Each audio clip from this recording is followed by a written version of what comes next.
Hello guys, welcome you in Hello Competition channel. Today we came here with an amazing year-long course for class 10. आज हम लोग class 10 NCERT का biology का first chapter life process शुरू करने जा रहे हैं. I also try to give something extra points regarding your NTC, NSCGs or any competitive exam. But the lecture is all about your boards. पूरा board oriented lecture है और board point of view से this is a very important chapter. Life process chapter के नाम से ही हम लोग को पता चल रहा है कि what we should deal with this chapter. Actually आपके लाइफ में आप अपना लाइफ रेगुलेट करते हो ड्यू टू सम प्रोसेसेस. आप एक अच्छा लाइफ, एक स्मूथली अपने लाइफ को लीड कर पा रहे हो due to some particular type of processes जो आप इस चैप्टर में रीड करने वाले हो. और ये चैप्टर उसीलिए भी थोड़ा लेंदी है. हम लोग फर्स्ट लेक्चर आज हम लोग शुरू करेंगे जिसमें we will cover the introduction part and the basic nutrition part. So let's start. Introduction में तो लाइफ यहाँ पे बोल रहे हैं कि यहाँ पे कैरेक्टरिस्टिक्स है जो एक नॉन लिविंग और एक लिविंग ऑर्गेनिज्म को डिस्टिंग्विश करता है. बट आपको सोचना चाहिए कि एक लिविंग ऑर्गेनिज्म को, कोई भी लिविंग ऑर्गेनिज्म, सपोज आप कोई भी यूकैरियोटिक ऑर्गेनिज्म ले लो या प्रोकैरियोटिक ऑर्गेनिज्म ले लो, हम लोग उस लिविंग ऑर्गेनिज्म को लिविंग क्यों कहते हैं और एक नॉन लिविंग ऑर्गेनिज्म को नॉन लिविंग मतलब लिविंग उनको हम लोग क्यों नहीं कहते? ऐसा कौन सा फैक्टर्स है जिसके बेसिस पे वी कैन डिस्टिंग्विश? आप यूकैरियोटिक के केस में बहुत ही आसानी से बोल दोगे, मतलब लाइक एनिमेलिया जो लोग मूव करते हैं, जो लोग मोटाइल है, आप उनके केस में बहुत ही इजीली बोल दोगे. बट आप अगर कोई भी प्रिमिटिव ऑर्गेनिज्म, कोई भी मोनेरा का आप अगर एग्जांपल लिए, जो लोग मूव नहीं करता है, जो लोग हार्डली विजिबल होता है, most of them are microscopic, आप अगर उन लोग का बात किए, वो लोग भी लिविंग होते हैं. लेकिन कौन से बेसिस पे हम लोग उन्हें लिविंग कहते हैं और कोई भी नॉन लिविंग ऑर्गेनिज्म, लाइक आप माउंटेन ले लो, सैंड ले लो, कुछ भी ले लो, चेयर टेबल, आप इन्हें कैसे नॉन लिविंग कहोगे और उन्हें लिविंग कैसे कहोगे? देयर आर सम फैक्टर्स जिनके बेसिस में हम लोग बोलते हैं कि कौन लिविंग है और कौन नॉन लिविंग है. पहला फैक्टर जो आता है वो है ग्रोथ. देखिए, लिविंग ऑर्गेनिज्म में वी ऑल नो ग्रोथ होते हैं.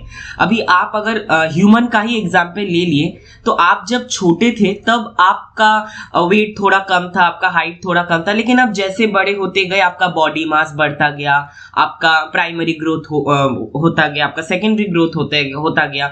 तो आप देख सकते हो ह्यूमन के केस में, जो आपको ज्यादा अच्छे से समझ में आएगा ग्रोथ का फैक्टर, तो आप देख सकते हो ह्यूमन ग्रोथ शो करता है. लेकिन आपको जान के हैरानी होगी कि नॉन लिविंग भी ग्रोथ शो करते हैं. लाइक मैं अगर माउंटेन्स का एग्जांपल ले लूं तो माउंटेन्स, आप हिमालयन रीजन चला जाओ या कोई भी माउंटेन रीजन चला जाओ जहां पे स्नो होते हैं, ठीक है, जहां पे स्नोफॉल होता है, तो वहां पे आप देखोगे जो उनका पीक होता है ना, माउंटेन्स का जो पीक होते हैं, वहां पे आइस कैप्स जम जाते हैं और वो जम के वो दिन पे दिन बढ़ते रहता है या घटते रहता है. तो this is also called a type of growth. Okay, but this type of growth is slightly different from this. मतलब हम लोग जो ग्रोथ शो करते हैं या कोई भी लिविंग ऑर्गेनिज्म जो ग्रोथ शो करता है उससे स्लाइटली डिफरेंट है, बट ये भी ग्रोथ है. हम लोग इंटरनली ग्रोथ शो करते हैं और वो लोग एक्सटर्नली ग्रोथ शो करते हैं, बट दोनों ऑर्गेनिज्म ही ग्रोथ शो कर रहा है. तो हम लोग कह सकते हैं कि ग्रोथ एक अच्छा फैक्टर नहीं है जो डिफाइन या डिस्टिंग्विश करता है between living and non living. Second factor जो आता है वो है रिप्रोडक्शन. रिप्रोडक्शन आप फर्दर चैप्टर्स में पढ़ोगे, आपका बायोलॉजी में क्लास 10 में ही रिप्रोडक्शन है, बट यहाँ पे आप जान लो कि लिविंग ऑर्गेनिज्म रिप्रोडक्शन शो करते हैं. रिप्रोडक्शन लिविंग ऑर्गेनिज्म के एक बहुत ही क्रूशियल और बहुत ही फंडामेंटल प्रॉपर्टी है. ठीक है, रिप्रोडक्शन का मतलब होता है एक लिविंग ऑर्गेनिज्म अपना ऑफस्प्रिंग प्रोड्यूस करता है जो दिखने में हूबहू सिमिलर हो सकते हैं या स्लाइटली वेरिएशन भी आ सकता है. आप लोग पढ़ोगे रिप्रोडक्शन के बारे में, ठीक है, लेकिन अभी जान के रखो कि रिप्रोडक्शन भी सारे लिविंग ऑर्गेनिज्म शो नहीं करते हैं. ऐसे बहुत सारे लिविंग ऑर्गेनिज्म है जो रिप्रोडक्शन शो नहीं करते हैं. जैसे मैं एग्जांपल ले लूं हाइब्रिड्स ऑर्गेनिज्म का, ठीक है, जिनका हाइब्रिड होता है, लाइक म्यूल. आपने म्यूल का नाम सुना होगा. तो म्यूल जो होते हैं ना वो हॉर्स और डोंकी के जेनेटिक फ्यूजन से बना होता है। और ये जो जेनेटिक फ्यूजन होते हैं ना, ये पूरा एकदम आर्टिफिशियली होता है, लैबोरेटरी में होता है, और इसीलिए ये ज़्यादा एफिशिएंट नहीं होता है। बहुत जगह ये सक्सेस भी नहीं होता है और बहुत जगह सक्सेस भी हो जाते हैं। जहाँ सक्सेस हो जाते हैं वहाँ तो म्यूल प्रोडक्शन हो जाता है, ठीक है, एक म्यूल प्रोड्यूस हो जाता है, लेकिन जो म्यूल बनता है वो इनफर्टाइल होता है। इनफर्टाइल मतलब वो रिप्रोड्यूस नहीं कर सकता है। तो दिस इज एक्सेप्शन, बट वो रिप्रोड्यूस नहीं कर सकता, बट हम लोग उसे लिविंग कहेंगे, उसे हम लोग नॉन लिविंग नहीं कहेंगे, क्योंकि वो अलग प्रॉपर्टी शो करेगा, वो रेस्पिरेशन करेगा, वो अपना डाइजेशन प्रोसेस करेगा, लेकिन वो रिप्रोडक्शन शो नहीं कर पाएगा। तो इसीलिए हम कह सकते हैं कि रिप्रोडक्शन भी एक डिफाइनिंग प्रॉपर्टी नहीं है, या एक डिस्टिंग्विश प्रॉपर्टी नहीं है to difference an living and a non living organism. अब मैं और भी आपको एग्जांपल बोलूं तो ह्यूमन के केस में भी ऐसे बहुत सारे ऑर्गेनिज्म होते हैं, ह्यूमन में भी, जो इनफर्टाइल होते हैं, जो अपने पूरे लाइफ स्पैन में कभी भी रिप्रोड्यूस नहीं कर पाएंगे। और आप एग्जांपल में वर्कर बी ले लो, बी भी एक बहुत ही इंटरेस्टिंग टॉपिक है।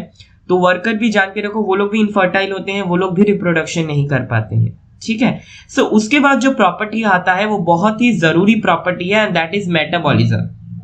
मेटाबॉलिज्म होता क्या है, यहाँ पे मैंने जैसे डेफिनेशन लिखा है कि sum total of all chemical reactions occurring in a living organism, ठीक है।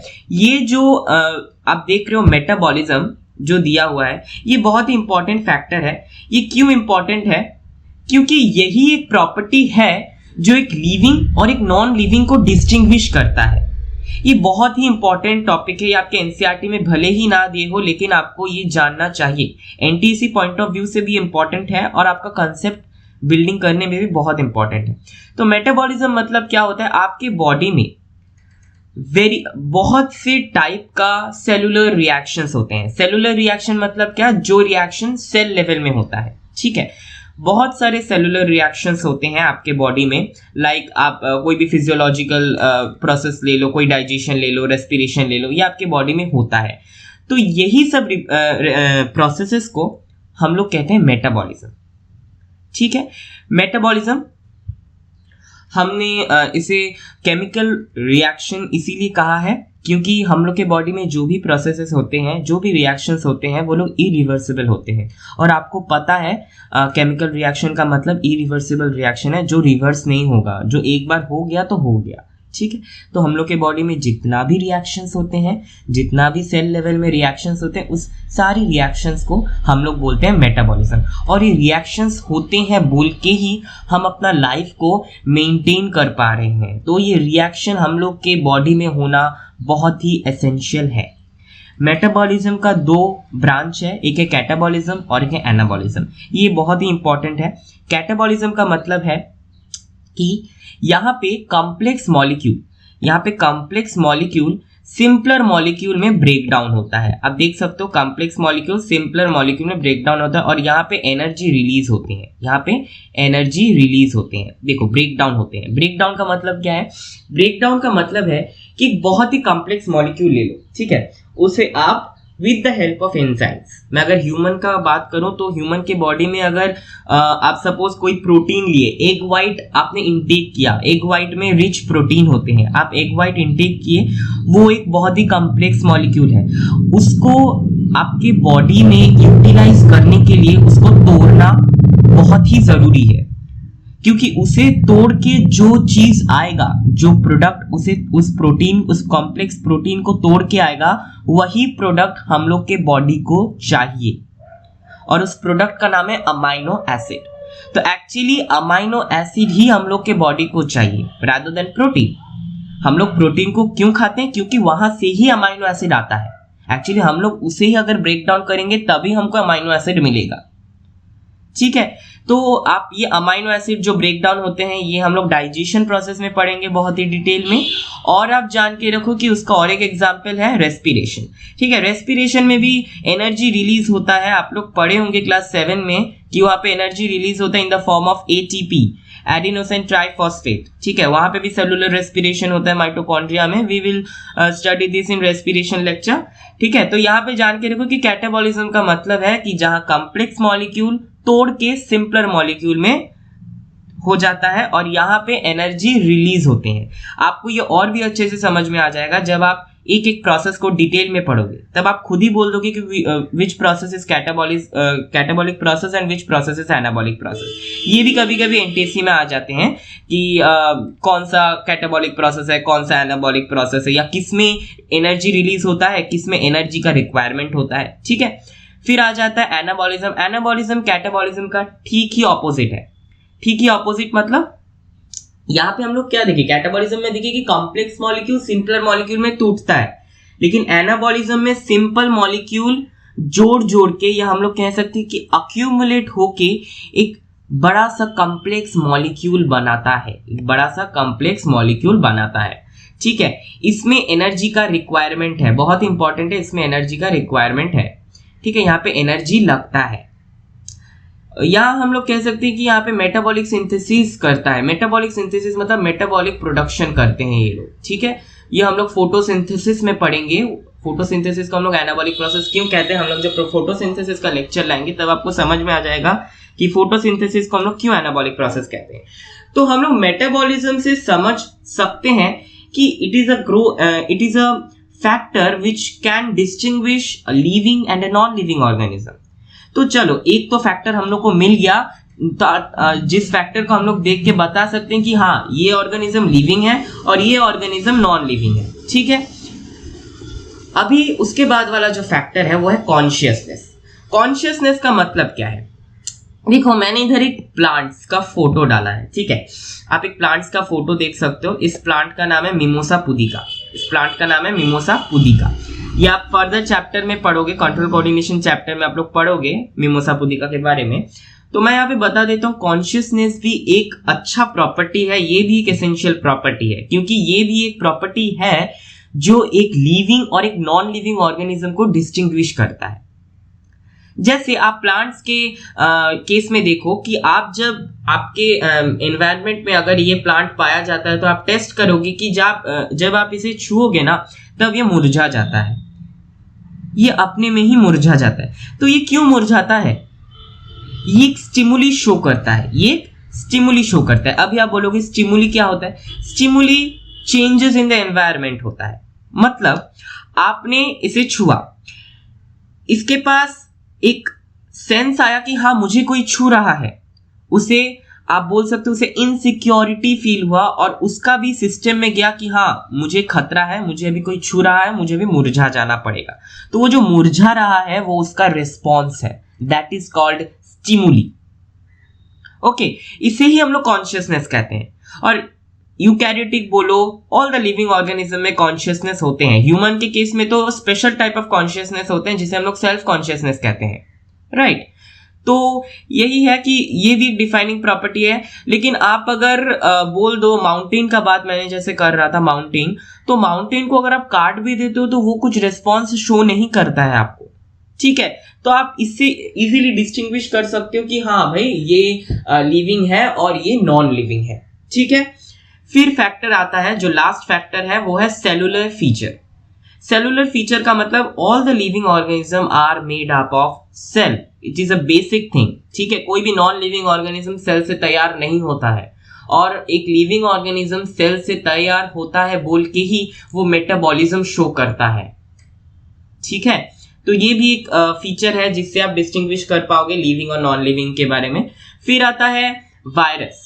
तो एनसीईआरटी का बुक में आपको दिया हुआ है कि virus is a controversial topic. So why it is controversial, ये कंट्रोवर्शियल इसीलिए है क्योंकि वायरस लिविंग है या नॉन लिविंग है अभी भी पता नहीं चला है, इसके बारे में रिसर्च चल रहा है।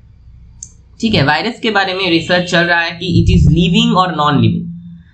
तो इसका बारे में हम लोग थोड़ा जानते हैं। वायरस एक ऐसा टाइप का ऑर्गेनिज्म है, जब वो कोई लिविंग ऑर्गेनिज्म के बाहर रहता है तब वो किसी को भी हार्म नहीं पहुंचाता, लेकिन जब इसे कोई लिविंग ऑर्गेनिज्म मिल जाता है, कोई भी लिविंग ऑर्गेनिज्म ले लो, वो कोई भी बैक्टीरिया हो सकते हैं, कोई भी प्रोटिस्टा हो सकते हैं, कोई भी यूकैरियोट्स हो सकते हैं, प्लांट्स हो सकते हैं, ह्यूमंस हो सकते हैं, कोई भी ऑर्गेनिज्म, कोई लिविंग ऑर्गेनिज्म मिल जाए तो वो उसके अंदर जाके उस ऑर्गेनिज्म को हार्म पहुंचाता है।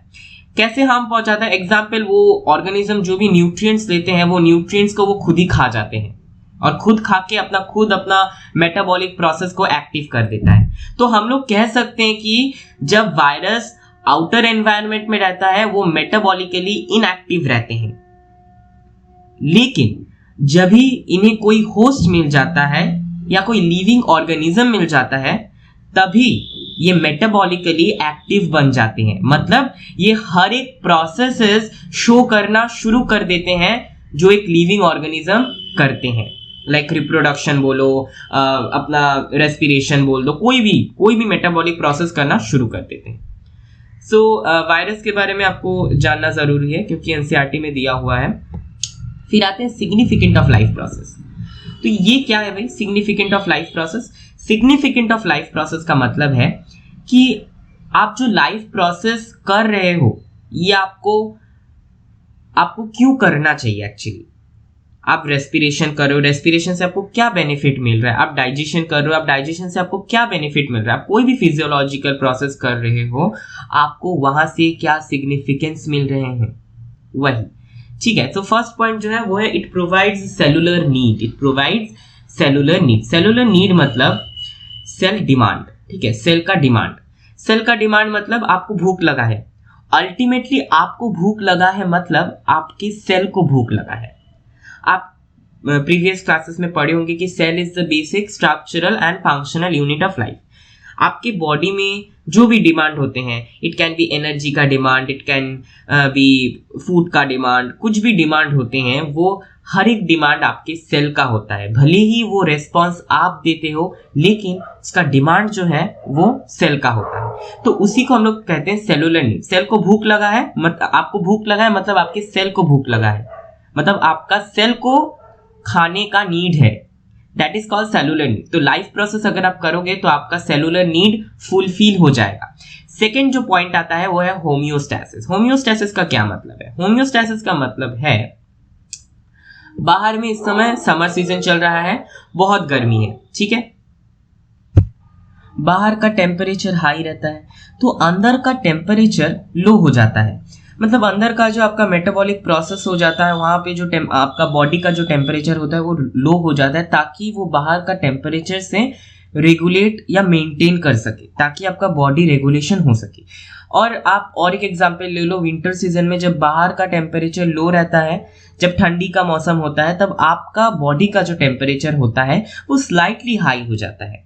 तो ये जो मेंटेनेंस चलता है बॉडी और एनवायरनमेंट में, इसे ही हम लोग होम्योस्टैसिस कहते हैं। थर्ड पॉइंट जो आता है helps in the production of energy. Energy मतलब एटीपी, ठीक है, एटीपी एडिनोसिन ट्राइफॉस्फेट जो रेस्पिरेशन में बनते हैं, ठीक है, जो रेस्पिरेशन में बनते हैं, प्रोडक्शन ऑफ एनर्जी, ठीक है। तो रेस्पिरेशन के लिए ही एनर्जी फॉर्म होता है। फोर्थ पॉइंट आता है वो है provide molecular movement during cellular reaction. Cell में जो सब रिएक्शंस होते हैं वो रिएक्शंस मॉलिक्यूलर मूवमेंट के लिए होता है।